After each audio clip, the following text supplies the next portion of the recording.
The clatter of metal trays on linoleum was the base's heartbeat, a steady, unthinking rhythm.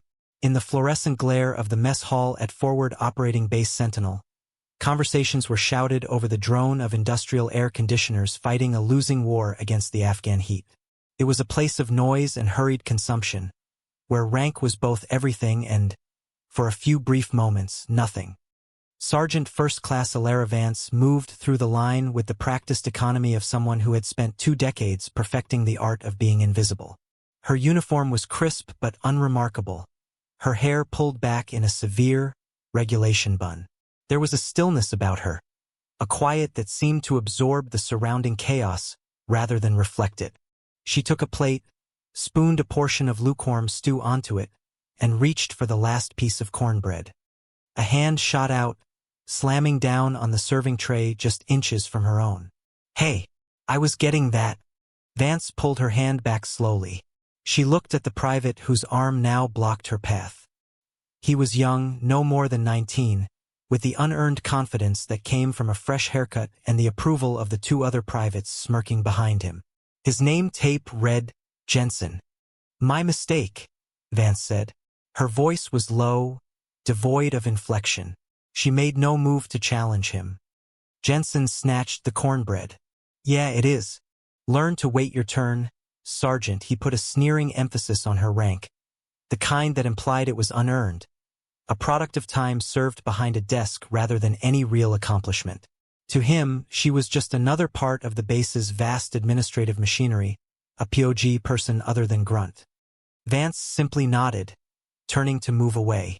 Her lack of reaction seemed to infuriate him more than any argument would have. He wasn't looking for compliance. He was looking for a confrontation, a story to tell later. "What's the matter? Cat got your tongue?" Jensen stepped in front of her, blocking her again. His friends snickered. "You supply clerks get awful brave behind your computer screens. Not so much out here, huh?" From a nearby table, Master Sergeant Cole watched over the rim of his coffee mug. He'd been the NCOSC of this mess hall for 2 tours, and his eyes missed nothing. He saw Jensen puffing his chest out, the cheap theater of it all. But he also saw the woman. He didn't know her name, but he'd seen her around. She was always alone, always observant. There was a discipline in her posture that you didn't get from filing paperwork. He saw the way her eyes didn't fix on Jensen's face, but scanned his stance, his balance, the position of his hands. It was a subtle, predatory assessment that was gone as quickly as it appeared. "Let her go, Jensen," Cole said, his voice a low rumble that cut through the nearby chatter. It wasn't a request. Jensen glanced over, his bravado faltering for a second before his audience of 2 bolstered it. "Just having a conversation, Master Sergeant." He turned back to Vance. "Unless she has a problem." Vance's expression remained unchanged. "I have no problem. I'm going to my seat." She tried to step around him. Jensen, committed to his performance, shoved her shoulder. It was a clumsy, telegraphed move, but it was enough to make her stumble back a step. The tray tilted in her hands, stew sloshing over the side. "Watch where you're going," he snarled, as if she were the aggressor. This was the point of no return. The small crowd that had formed was silent, watching. Vance straightened up, her eyes finally locking on his. They were a flat, dispassionate gray, like a winter sky over a frozen lake. She didn't look angry. She didn't look scared. She looked bored. And that, more than anything, was what made him swing. It was a wild, telegraphed right hook, fueled by ego and cheap adrenaline. To everyone watching, it looked fast. But to Vance, it was moving through water. She didn't duck or weave. She didn't throw up a block. She simply shifted her weight to her back foot, turning her body a fraction of an inch. Jensen's fist, aimed for her jaw, glanced off her shoulder with a dull thud. His momentum carried him forward, off balance and overextended. The mess hall gasped. Jensen had actually hit a sergeant first class.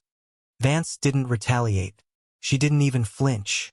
She just stood there, her tray still held level, her eyes following his stumbling recovery. She reset her footing, a small, precise movement, and waited. The entire event, from the shove to the mispunch, had taken less than 3 seconds. Master Sergeant Cole was on his feet instantly. "Jensen, my office. Now!" he boomed, his voice cracking like a whip. The 2 other privates melted back into the crowd. Jensen's face, which had been twisted in a triumphant sneer a moment before, was now pale with the dawning horror of what he had just done. Striking a senior NCO was a court-martial offense. His career, short as it was over. He stared at Vance, expecting her to start screaming, to call for the MPs. She did nothing. She simply turned, walked to an empty table in the corner, and sat down. She began to eat her stew as if nothing had happened. The quiet hum of the room returned, but it was different now, laced with whispers and stunned glances in her direction. Cole escorted the terrified private out of the mess hall, but his last look was for the woman in the corner. He'd seen bar fights, training accidents, and combat. He knew what violence looked like, and he knew what control looked like. What he'd just witnessed wasn't a non-reaction. It was a decision, a conscious choice not to dismantle the boy who had attacked her, and that, he knew, was far more dangerous than any punch. The incident was logged and summarily dismissed by the base command. Lieutenant Davies, a young, ambitious officer serving as aide to the base commander, Colonel Madsen, wrote it up as a minor scuffle. PFC Jensen was disciplined internally, he explained to the colonel. The SFC, Vance, from S4, declined to press charges. Seems she's just a quiet type. Wants to let it go. Colonel Madsen nodded, barely looking up from the large tactical map spread across his desk. Good. I don't need that kind of paperwork. We have more important things to worry about. Madsen was a man forged in the crucible of PowerPoint presentations and strategic planning sessions, far from any real danger. He commanded FOB Sentinel with an unshakable belief in his own foresight. His authority was loud, his confidence a performance for the benefit of his subordinates. He saw the world in terms of metrics, operational readiness charts, and color-coded threat assessments. The weather projection for the next 72 hours, sir, Davies continued, pointing to a section of the map. Meteorology predicts moderate sandstorms, visibility dropping to 500 meters. Standard seasonal patterns. Standard patterns require standard procedures, Madsen said dismissively. Ensure all non-essential personnel remain indoors. Have the aviation crews double-check their tie-downs. It's a nuisance, nothing more. Yes, sir. In the windowless confines of the S4 logistics office, a different picture was emerging. Vance sat before a bank of monitors, her focus absolute. She wasn't looking at the base's internal weather reports. She was tapped into a secured satellite feed, cross-referencing raw atmospheric data from 3 different orbital platforms. The numbers flowing across her screen weren't predicting a nuisance. They were painting a portrait of a monster. A confluence of a polar jet stream dipping unusually far south and a thermal inversion layer was creating a weather event the models hadn't been designed to anticipate. It wasn't a sandstorm. It was a haboob, a colossal wall of sand and dust thousands of feet high and over 100 miles wide. And it was moving toward them at nearly 60 miles per hour. Her projections showed sustained winds exceeding 90 miles per hour, with gusts powerful enough to peel the sheet metal from aircraft hangars. Visibility wouldn't drop to 500 meters, it would drop to 0. She methodically compiled the data into a concise, 2-page report, complete with predictive models and impact analysis. The storm would cripple the base's power grid. The communications array, situated on the exposed western ridge, would likely be destroyed. The perimeter fences would be buried or torn apart, creating a massive security breach. She included a series of urgent recommendations. Ground all aircraft and move them into the reinforced superhangars, activate backup power generators now to test their fuel lines, and triple the guard posts on the leeward side of the base, as insurgents often used the cover of such storms to approach undetected. She printed the report and walked it down the hall to Lieutenant Davies's office. She stood before his desk, silent, until he finally looked up from his phone. "What is it, Sergeant?"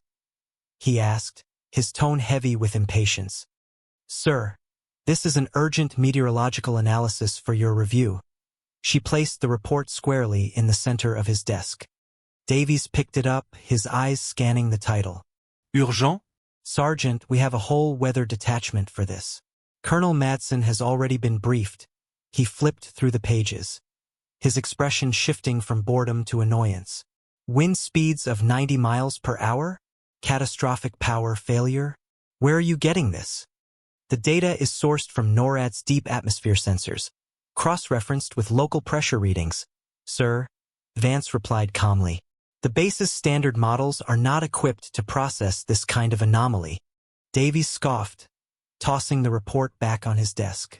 With all due respect, Sergeant, you're in logistics. Your job is to count bullets and blankets. Leave the weather forecasting to the professionals. We have a plan. Sir, the current plan is inadequate. It will result in significant damage to base infrastructure and could endanger personnel. The lieutenant's face hardened. He remembered the mess hall incident. This was the same woman, the meek clerk who wouldn't even defend herself. Now she was here in his office, questioning his commander's judgment. Your concern is noted, Sergeant, he said, his voice dripping with condescending finality. Now, if you'll excuse me, I have actual work to do. Vance held his gaze for a moment longer. Her gray eyes were like chips of flint. She gave a slow, deliberate nod. Yes, sir. She turned and walked out. Davies watched her go, shaking his head. He picked up her report, crumpled it into a ball, and tossed it into the trash can. He had a career to build, and it wouldn't be built by entertaining the hysterical warnings of some overcaffeinated supply NCO. The pressure on the base was already high, with an upcoming inspection and a series of complex operations scheduled. The last thing he needed was to bother the colonel with this nonsense. The system was in place. The procedures were clear. Everything would be fine. The first sign was the sky. The brilliant, unforgiving blue of the Afghan afternoon began to fade, not to the gentle orange of dusk, but to a sickly, jaundiced yellow.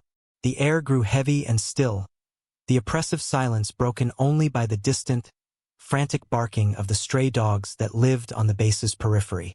An unnatural twilight descended, and with it came a low, ominous hum that seemed to vibrate up from the very ground. In the Tactical Operations Center, or TOC, the atmosphere was tense but controlled.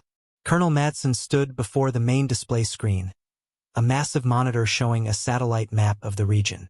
A swirling, sand-colored mass was visible on the edge of the screen. What's the ETA on this thing? Madsen asked the Air Force meteorologist on duty. The young captain swallowed, his eyes darting nervously from his console to the colonel. Sir, it's accelerating, faster than we projected. Wind speeds are already gusting to 70 miles per hour at the outer edge. ETA is now less than 30 minutes. 70. Madsen's confident posture stiffened. Your brief said 50, maybe 60 at the peak. It's an anomaly, sir. The pressure gradient is unprecedented. The lights in the TOC flickered once, then twice. A collective intake of breath filled the room. The hum from outside was now a distinct roar, like a freight train approaching from a great distance. Lieutenant Davies stood near the colonel, his face pale. He kept glancing toward the door, then at the trash can in his office down the hall, where a crumpled report lay buried.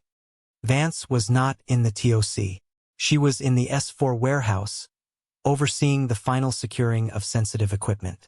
She moved with a calm urgency, her instructions to the junior soldiers clear and concise. Double-strap those pallets. Use the locking chains, not the nylon. Check the seals on all climate-controlled containers. She worked alongside them, her movements efficient and strong. As she cinched a heavy strap, she paused, tilting her head. The roar was closer now, a deep, guttural sound that seemed to shake the bones. The metal walls of the warehouse began to vibrate. Then the world outside vanished. The storm hit not as a wave, but as a physical impact. A wall of sand moving at highway speed slammed into FOB Sentinel. The lights in the warehouse went out instantly, plunging them into absolute darkness. The roar became a deafening, all-consuming shriek. The building groaned under the assault, the sound of sand and gravel scouring its metal skin like a billion tiny blades. Back in the TOC, chaos erupted. The main power grid failed, and the room was plunged into the eerie red glow of the emergency backup lights.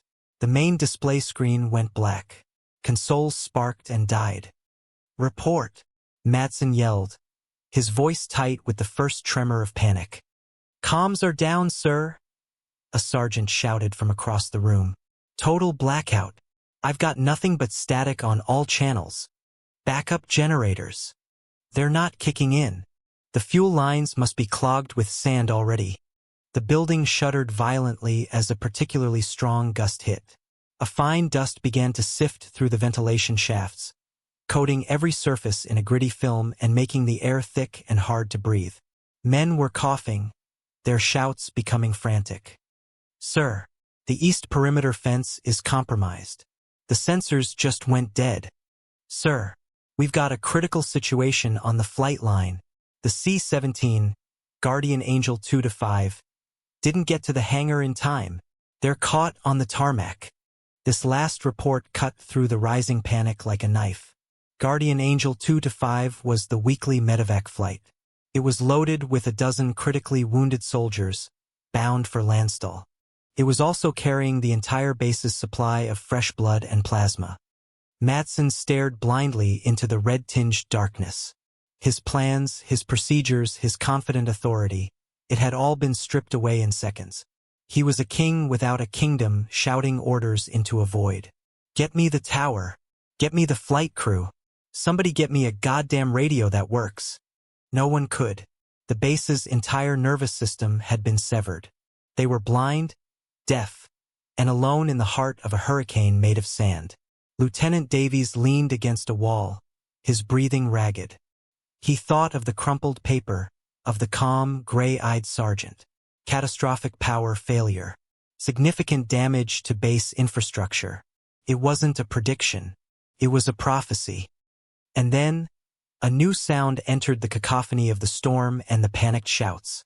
It was the quiet, rhythmic click of boot heels on the concrete floor. Vance stepped into the red gloom of the TOC.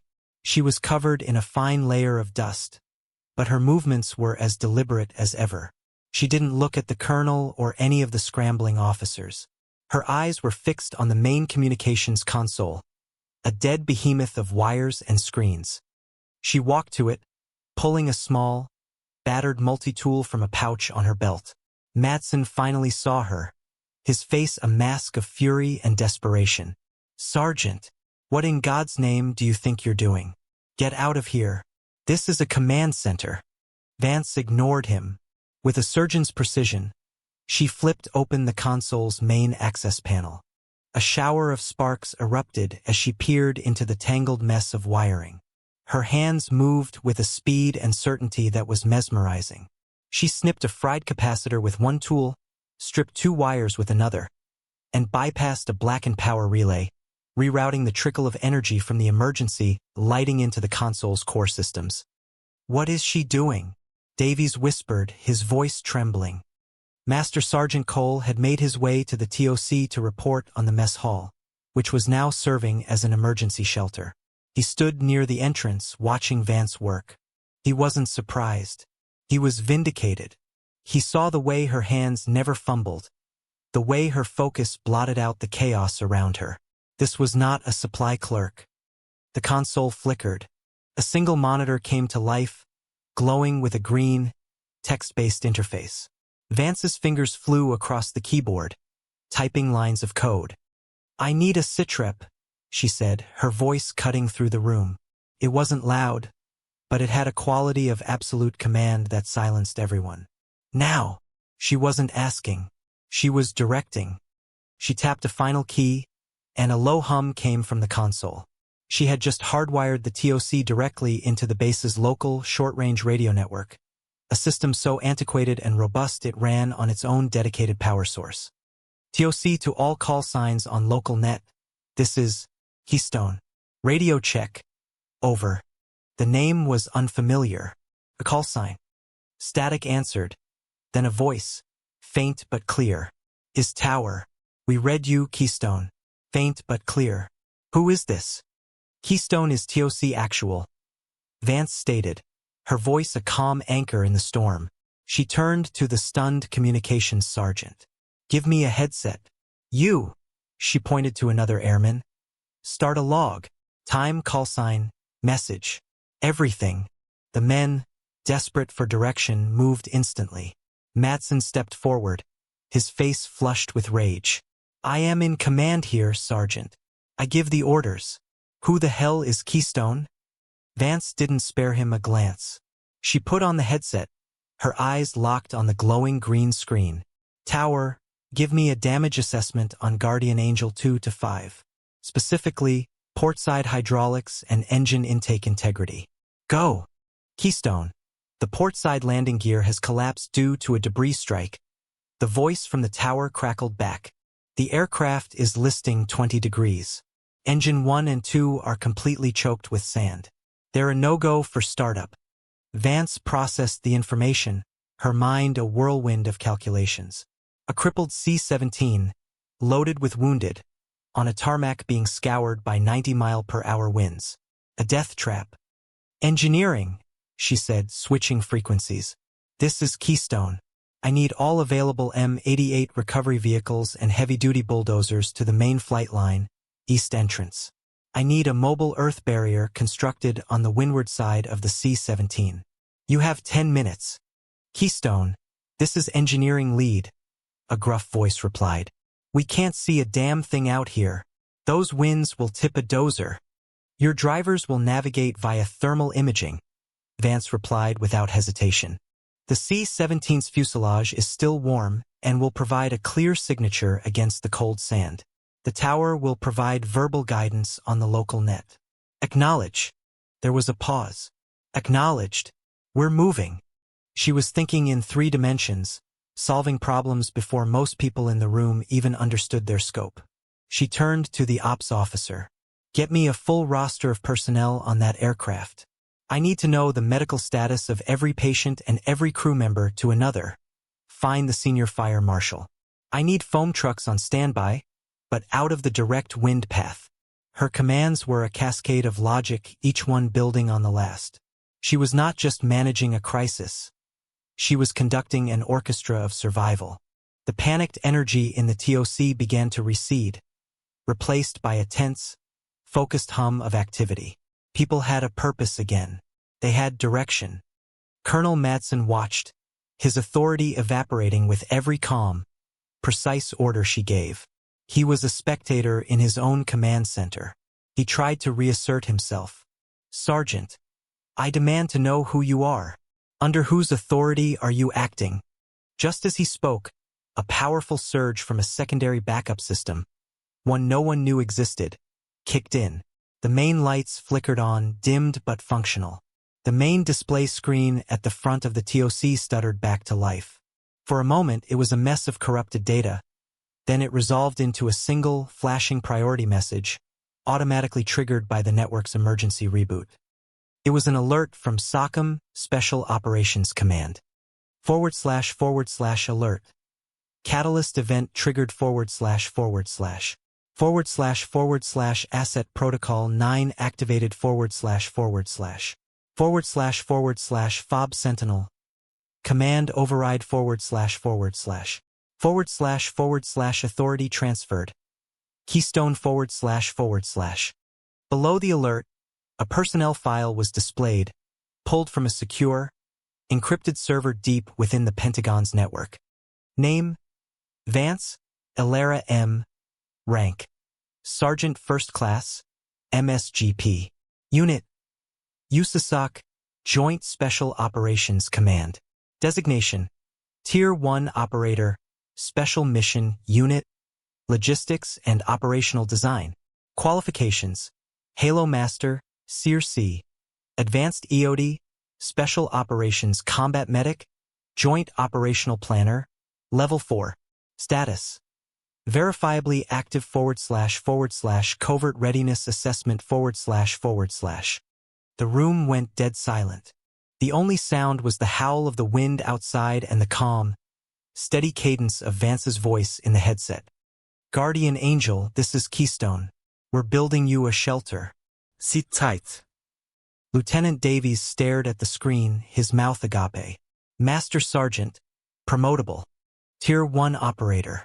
The acronyms were a litany of the military's most elite, most secretive qualifications. This wasn't a supply clerk. This was one of the sharpest tools in the entire U.S. arsenal, a ghost who walked among them, sent to evaluate their readiness by living it. And they had failed her test at every turn. Davies felt a wave of nausea. He hadn't just dismissed a concerned NCO. He had ignored a direct warning from an operator whose job was to see the disasters no one else could. Colonel Madsen looked from the screen to the woman at the console. The swagger, the bluster, the carefully constructed facade of command, all of it crumbled to dust. He saw her now not as a subordinate, but as a force of nature as powerful as the storm she was currently taming. His face, which had been red with fury, was now ashen with the profound, soul-crushing weight of his own inadequacy. He had been so busy playing commander that he had failed to actually lead. The respect in the room shifted, a palpable transfer of power. It flowed away from the colonel's empty title and toward the quiet woman's demonstrated competence. The NCOs and junior officers now followed her instructions with a fierce, unwavering loyalty. They had seen real leadership, and it had nothing to do with the rank on a man's chest. Outside, on the sandblasted flight line, PFC Jensen was part of a sandbagging detail, trying desperately to reinforce the wall of a damaged barracks. He was cold, terrified, and his knuckles ached. Over the radio clipped to his vest, he heard the voice.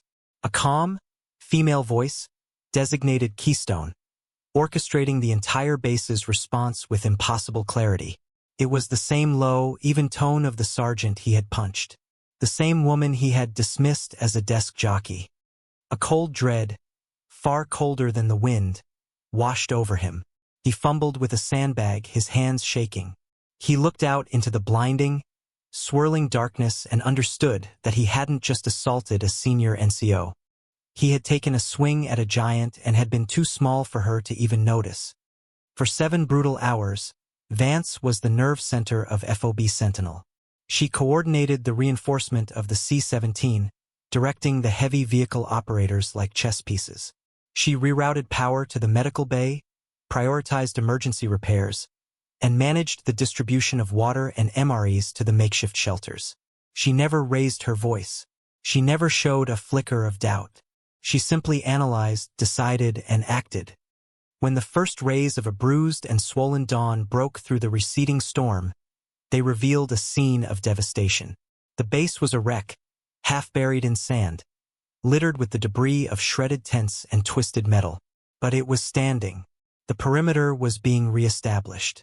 And on the flight line, nestled behind a massive, newly made earth berm, the C-17 Guardian Angel 2-5 stood damaged but intact. Its crew and its precious cargo of wounded soldiers were safe. Vance finally took off the headset, the silence in her ears a strange and welcome relief. The TOC was a mess of discarded ration packs, empty water bottles, and exhausted bodies slumped in chairs. But it was a functioning TOC. She walked out into the gritty morning air without a word to anyone and headed back toward the S4 section. Her work was done. The assessment was complete. Later that morning, she sat on a cot in a quiet corner of the logistics office. Her rifle, a standard M for that looked identical to every other on base, was broken down on a cleaning mat before her. With meticulous, practiced motions, she wiped the fine sand from the bolt carrier group, her hands steady, her focus absolute. The simple, repetitive task was a form of meditation, a way to reset the intricate clockwork of her mind. The door opened. Master Sergeant Cole stood there, holding 2 steaming mugs. He walked over and held one out to her. Vance looked up, her gray eyes meeting his. She took the mug. "Coffee," he said. It was all that needed to be said. "Thank you, Master Sergeant," she replied, her voice back to its usual quiet pitch. He nodded, taking a sip from his own mug. He didn't ask about her real unit or her mission. He didn't need to. He had seen competence, and he respected it. They stood in comfortable silence for a long moment, two senior NCOs sharing a quiet understanding that transcended rank and secrecy. Another figure appeared in the doorway. It was Colonel Madsen. His uniform was rumpled, his face etched with exhaustion and a humility he had never before known. He looked at Vance, at the disassembled weapon, at the quiet NCO who had saved his command from utter collapse. He cleared his throat. "Sergeant, I wanted to," he stammered, the words of apology and gratitude catching in his throat. They sounded hollow, pathetic, even to himself. Vance didn't look up from her work. She picked up the cleaning rod, attached a fresh patch, and dipped it in solvent. "The after-action report is due to SOCOM at 0600 tomorrow, Colonel," she said, her voice flat and impersonal. She slid the patch into the chamber of her rifle's upper receiver. "It will detail the systemic failures in command preparedness, meteorological analysis, and emergency response protocols." She pushed the rod through the barrel in one smooth, deliberate motion. The soft, scraping sound was unnervingly loud in the quiet room. "I suggest you start writing your annex," she continued, not a hint of malice in her tone, only fact. "I will be co-signing." Madsen stood frozen for a moment, the full weight of her words settling on him. She wasn't going to have him fired. She was going to make him take ownership of his failure. She was going to make him learn. It was a punishment far more profound than a simple reprimand. He just nodded, a barely perceptible movement, and turned and walked away, a man irrevocably diminished. Vance finished cleaning her rifle, reassembling it with the fluid, thoughtless grace of long practice. She performed a functions check, the crisp, mechanical clicks of the trigger and safety echoing in the small room. She placed the weapon beside her, picked up her coffee, and took a slow, deliberate sip. The storm was over. The base was secure. Her report was already half-written in her head. The job was not yet done. It was never done. She was Keystone, the piece that held the arch together, unseen and unthanked, until the day it was needed most. And then, she simply did her duty.